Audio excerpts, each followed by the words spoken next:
Olá, esse é o relatório de situação de saúde da Semana Epidemiológica 33, que abrange os períodos de 16 de agosto de 2026 a 22 de agosto de 2026. E nele vamos falar de síndrome gripal e síndrome respiratória aguda grave, arboviroses, sarampo, cobertura vacinal, ebola, ciclosporíase e alerta ambiental. Começando pelo cenário respiratório no Brasil, até a Semana Epidemiológica 32 de 2026, a Vigilância Sentinela de Síndrome Gripal identificou 38.151 vírus respiratórios. O rinovírus foi o vírus mais detectado no acumulado desse ano.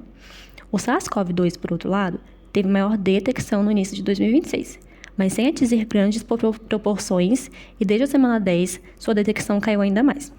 Nas primeiras semanas do ano, entre a semana 1 e a semana 15, o cenário era marcado principalmente por influenza A H3N2, influenza não subtipada e vírus sincicial respiratório. O adenovírus, metapneumovírus e influenza B apareciam com menor destaque, mas isso mudou. A partir da semana 16, a influenza B passou a ganhar maior participação e se tornou o segundo vírus mais detectado. O vírus sincicial respiratório também continuou com participação importante. Já o metapneumovírus e os subtipos da influenza A passaram a aparecer com menor frequência no período mais recente. Então, se precisarmos resumir o cenário, é que o rinovírus segue predominando, mas a circulação respiratória mudou ao longo do ano, com o crescimento da influenza B e manutenção do vírus sincicial respiratório. Agora vamos trazer esse cenário para o Distrito Federal. E aqui também observamos dois momentos diferentes ao longo de 2026. Entre as semanas 1 e 15, o rinovírus foi o principal vírus detectado, seguido pelo metapneumovírus.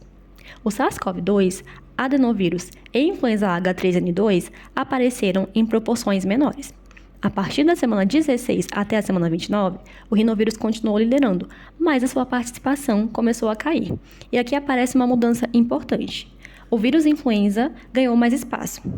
Em algumas semanas, a influenza A e B, ambas chegaram juntas a representar aproximadamente metade das detecções, com destaque para a influenza B. O vírus sincicial respiratório também aumentou. Já o metapneumovírus passou a ser pouco detectado. A partir da semana 30, surgiu uma nova mudança. O adenovírus e vírus sincicial respiratório aumentam proporcionalmente, enquanto o rinovírus e influenza A perdem participação. A influenza B, entretanto, continuou bastante detectada. Então, para o Distrito Federal, a principal mensagem é: o rinovírus ainda representa um agente infeccioso de grande circulação, mas o perfil das detecções está mudando, com maior participação de influenza B, vírus sincicial respiratório, mais recentemente, e o adenovírus. Um detalhe importante sobre a coleta é que na semana 31 foram coletadas 67 amostras e todas foram processadas.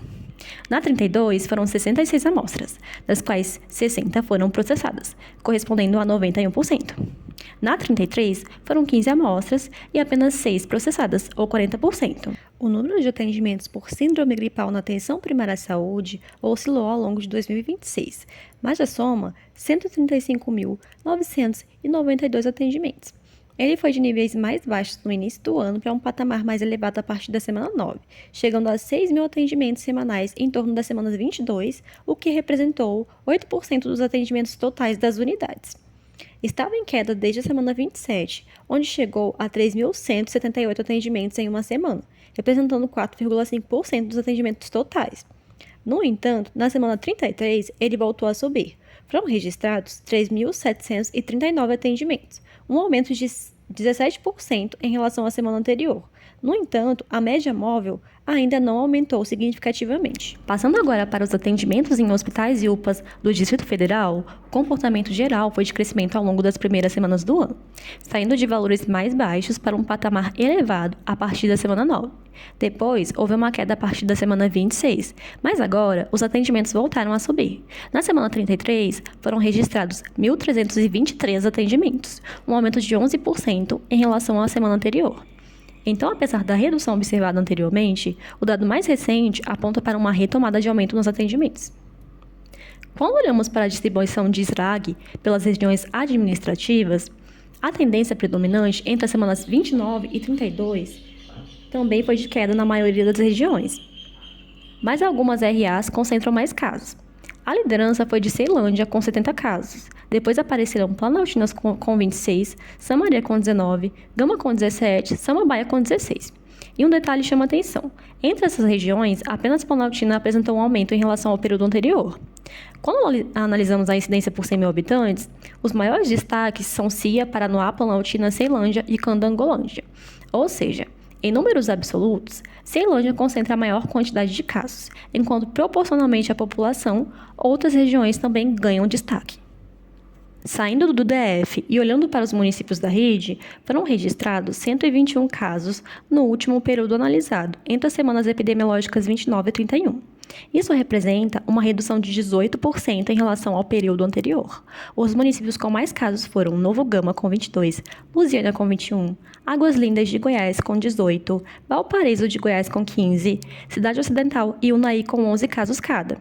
Apesar de concentrarem os maiores números, todos esses municípios apresentaram queda. Quando observamos a incidência por 100 mil habitantes, os destaques continuam sendo Novo Gama, Cidade Ocidental, Lusiânia, Unai e Águas Lindas de Goiás. Agora, um ponto que merece bastante atenção é a cobertura vacinal contra a influenza, que continua muito abaixo da meta.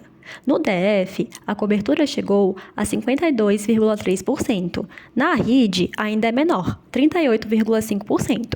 Ou seja, estamos falando de aproximadamente metade da população-alvo alcançada no DF e de pouco mais de um terço da rede.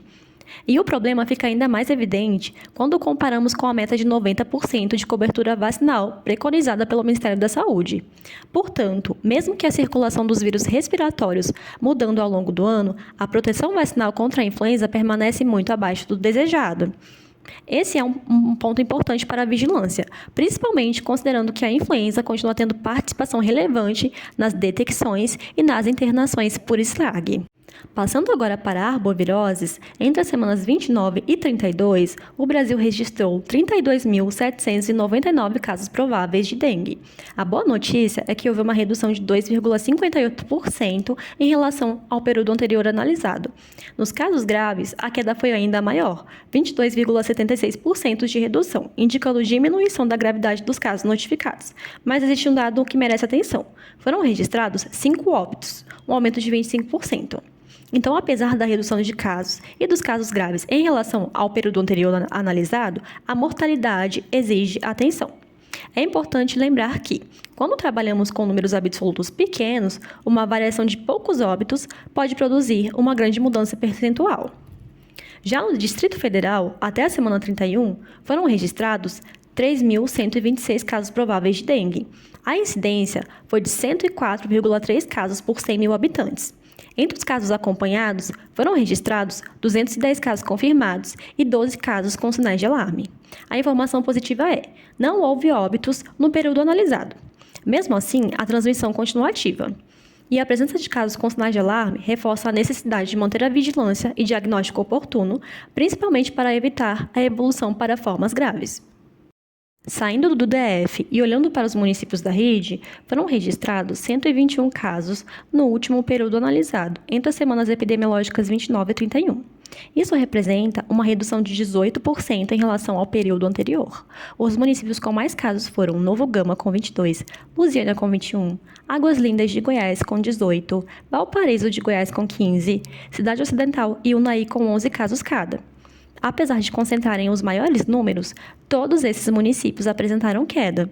Quando observamos a incidência por 100 mil habitantes, os destaques continuam sendo Novo Gama, Cidade Ocidental, Lusiânia, Unai e Águas Lindas de Goiás. Agora, falando de chikungunya, entre as semanas 29 e 32, foram registrados 3.622 casos prováveis no Brasil, representando uma redução de 6,67% em relação ao período anterior. Mas a transmissão não está distribuída de forma uniforme. A maior quantidade de casos está na Bahia. Depois aparece em Mato Grosso do Sul, Pernambuco e Alagoas. Quando analisamos a incidência, o destaque muda. Mato Grosso do Sul apresentou a maior incidência, com 19,5 casos por 100 mil habitantes. No Distrito Federal, até a semana 32, foram registrados 177 casos confirmados e 227 casos prováveis. Entre os casos encerrados, a taxa de positividade foi de 62,5. A incidência de casos prováveis foi de 7,57 casos por 100 mil habitantes. A curva semanal mostrou que a transmissão continuou ocorrendo, embora tenha apresentado oscilação e redução nas semanas finais. Mesmo assim, houve aumento de 5,3% nos casos confirmados em relação ao período anterior. Portanto, nós podemos dizer que a transmissão de chikungunya no DF ainda é ativa e exige manutenção da vigilância e das ações do controle de Aedes aegypti. O novo gama chama bastante atenção nesse cenário. Até a semana 32, o município registrou 75 casos confirmados e 91 casos prováveis.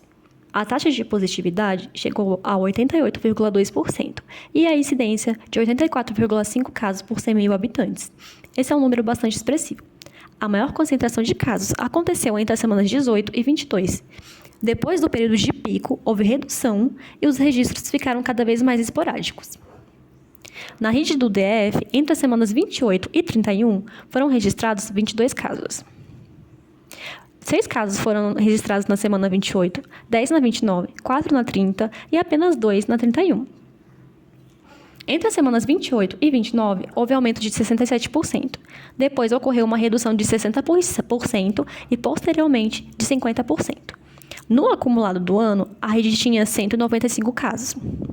E, novamente, o novo gama apareceu como principal destaque, com 87 casos, seguido por Goianésia, com 24, Valparaíso de Goiás, com 21, Santo Antônio Descoberto, com 15, e, portanto, nós podemos dizer que a chikungunya não está distribuída igualmente na rede. Novo gama concentrou a maior parte dos casos, embora semanas mais recentes apontem para a redução da transmissão. Agora entramos em um dos principais alertas internacionais, o sarampo. Começando com a Guatemala, o país soma 32.566 casos confirmados, com aumento em relação à semana 32, além de 32 óbitos, sendo o último registrado na semana 31. A maioria dos casos vem sendo confirmados por critérios clínicos, e a incidência é particularmente elevada em Quixé, Izabal, Quetzaltenango, Totonicapán, Sololá, Guatemala Central e Jalapa. O sarampo continua sendo um principal problema de saúde pública nas Américas, com concentração muito forte na Guatemala. No México, o cenário também preocupa. O país registra 2.297 casos, com aumento de 0,9% em relação à semana anterior analisada. Além disso, esse total representa aumento de 90,5% em relação aos casos registrados em 2025. Até o momento, foram registrados 18 óbitos. As maiores incidências estão em Jalisco, Cidade do México e Chiapas. Portanto, nós podemos dizer que o México também apresenta crescimento importante do sarampo, com um número de casos muito superior ao observado no ano anterior. Nos Estados Unidos, foram registrados 2.777 casos confirmados de sarampo. Isso representa um aumento de 21,3% em relação aos 2.289 casos registrados em 2025. A tendência recente também chama atenção. Somente em agosto de 2026 foram registrados 294 casos, mais que o dobro dos 128 registrados no mesmo período de 2025. Além disso, entre as semanas 32 e 33, houve um aumento de 8,2% nos casos. Então, não é apenas um cenário de casos acumulados. Os dados mais recentes também apontam intensificação da transmissão. Chegamos ao maior destaque internacional dessa atualização, o Bangladesh. Entre março e agosto de 2026, o país já registrou 138.179 casos confirmados de sarampo e 98 óbitos. Isso caracteriza um surto de grande magnitude, com intensa circulação do vírus. Os casos estão espalhados por diferentes departamentos.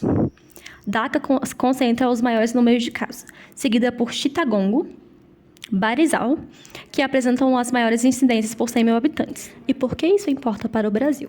Porque também temos ocorrência de sarampo no país e temos a preocupação de que possam ocorrer casos importados. Em São Paulo, por exemplo, foram registrados 24 casos confirmados até o período correspondente à semana epidemiológica 31.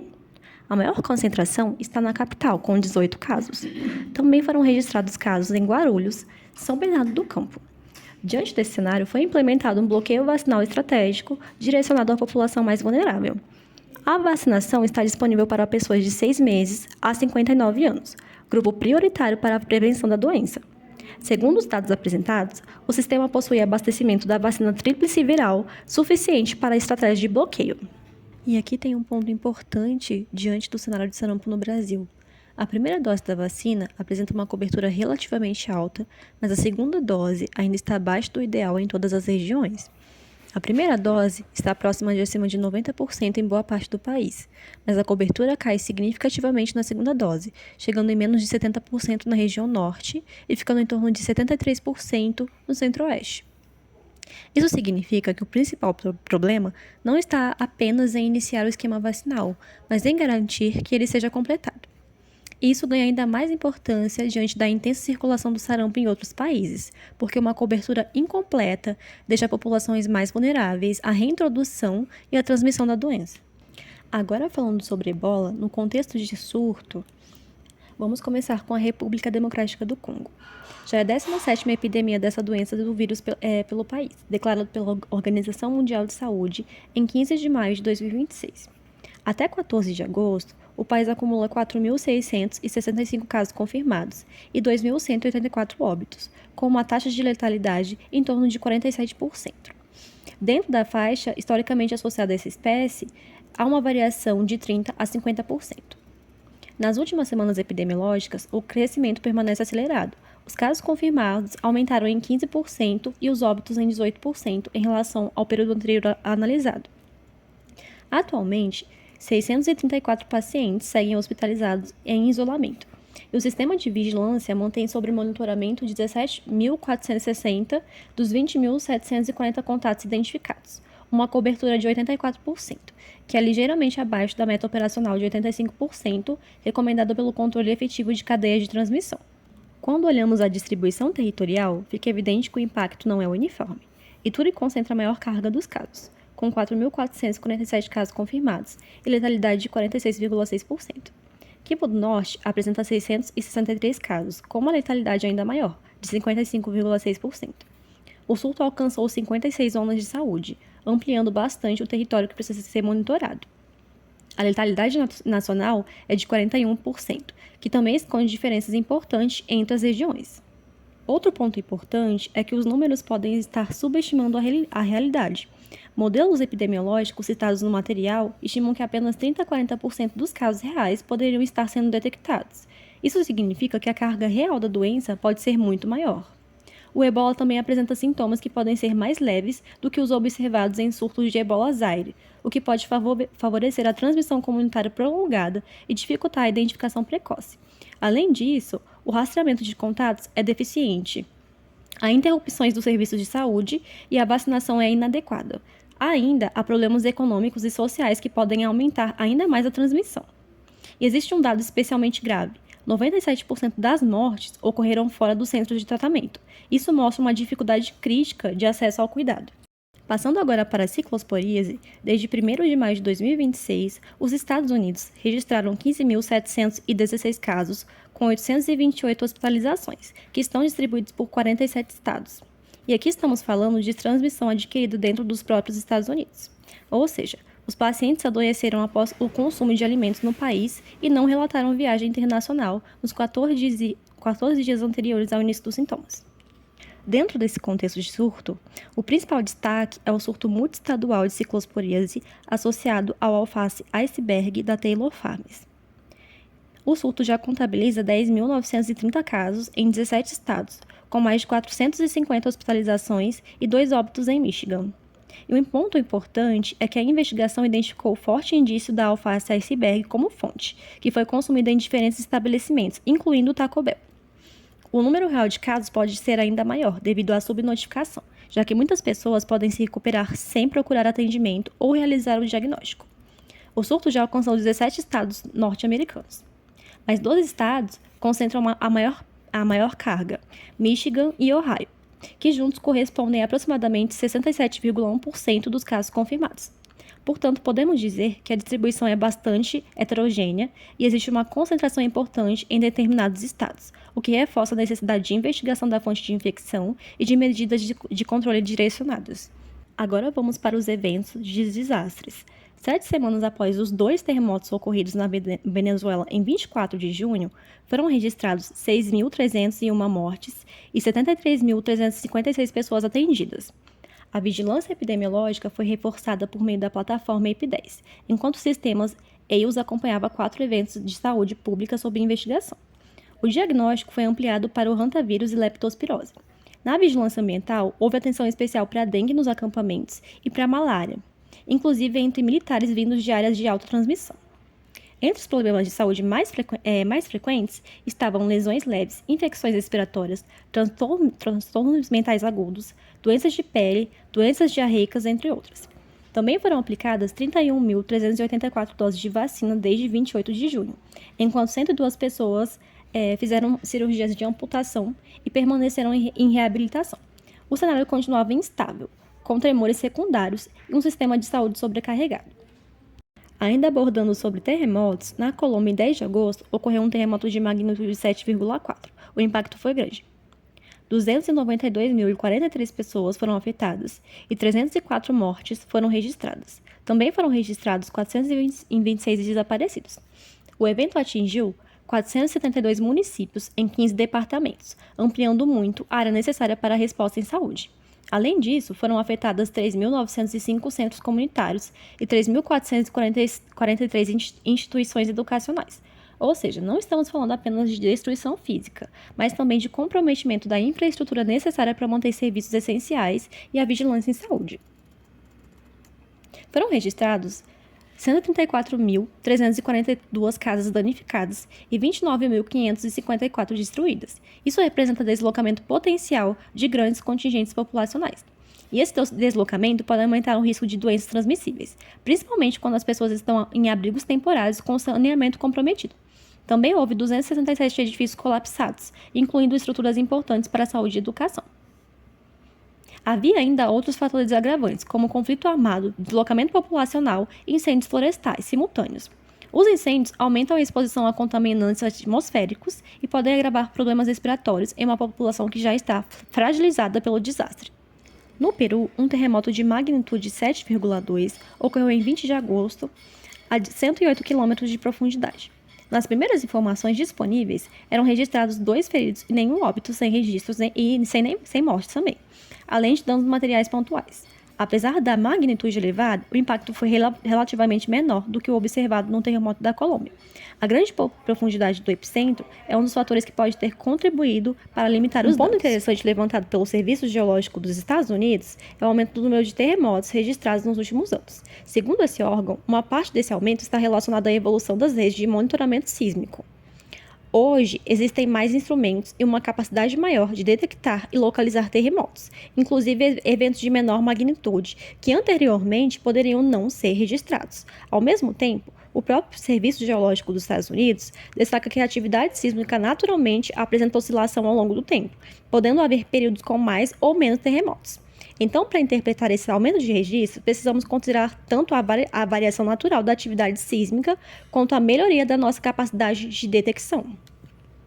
Falando agora sobre os alertas ambientais para o Distrito Federal, até a semana epidemiológica 33, o DF havia ultrapassado 50 dias sem chuvas, e o registro de queimadas aumentou durante agosto. Somente nos primeiros 16 dias do mês, foram registrados 1.012 eventos, uma média aproximada de 60 chamadas por dia. Apesar disso, quando olhamos o acumulado do ano, foram registrados 3.512 eventos até agosto de 2026, contra 4.346 no mesmo período de 2025. O acumulado está menor que o ano passado, mas o momento atual continua crítico por causa da concentração dos eventos em um período forte de estiagem. A baixa umidade e a ausência prolongada de chuva deixam a vegetação mais suscetível à combustão. E o impacto não é apenas ambiental. A fumaça aumenta a exposição ao material particulado fino, especialmente o PM2.5, que pode agravar doenças respiratórias e afetar a qualidade do ar. Falando justamente de qualidade do ar, o INMET emitiu no dia 22 de agosto um aviso de perigo relacionado à baixa umidade. A umidade relativa do ar estava variando entre 20% e 12%. Entre as 4 estações de monitoramento consideradas no DF, apenas uma apresentou qualidade do ar classificada como boa, com o índice 44. As outras 3 estavam em nível moderado, entre 50 e 100. Essas estações estão localizadas no plano piloto, Fercal e Gama. o qual o principal poluente identificado é o PM2.5, referente a partículas muito pequenas que podem ser provenientes de combustíveis queimados e incêndios florestais. Elas são especialmente preocupantes para a saúde humana. Portanto, estiagem, queimadas, baixa umidade e aumento de partículas finas formam um cenário ambiental que merece atenção no Distrito Federal. Para finalizar, uma informação importante no campo das políticas foi publicada. Foi sancionada a Lei 15.488 de 2026, destinando 305 milhões de reais em crédito extraordinário para as ações de mitigação de desastres naturais. A medida reconhece os eventos climáticos extremos como uma ameaça de escala nacional. A abrangência é enorme. Aproximadamente 6.500 municípios, cerca de 80% do país. Até maio de 2024, havia sido documentado a exposição de aproximadamente 5 milhões de pessoas a eventos climáticos extremos, segundo os dados apresentados. Também foram registrados 203 mil deslocamentos forçados. E esses deslocamentos trazem consequências diretas para a saúde pública. Pode interromper vacinação, dificultar acesso a serviços de saúde, aumentar riscos de doenças transmissíveis em abrigos, entre outros. Além disso, 1.240 cidades haviam sido declaradas em estado de calamidade. Portanto, a destinação de recursos representa uma tentativa de ampliar a capacidade de resposta diante de eventos climáticos que estão afetando cada vez mais os nossos territórios. E esse foi o nosso panorama geral desse CITREP 33. Obrigado pela sua atenção e até a próxima atualização.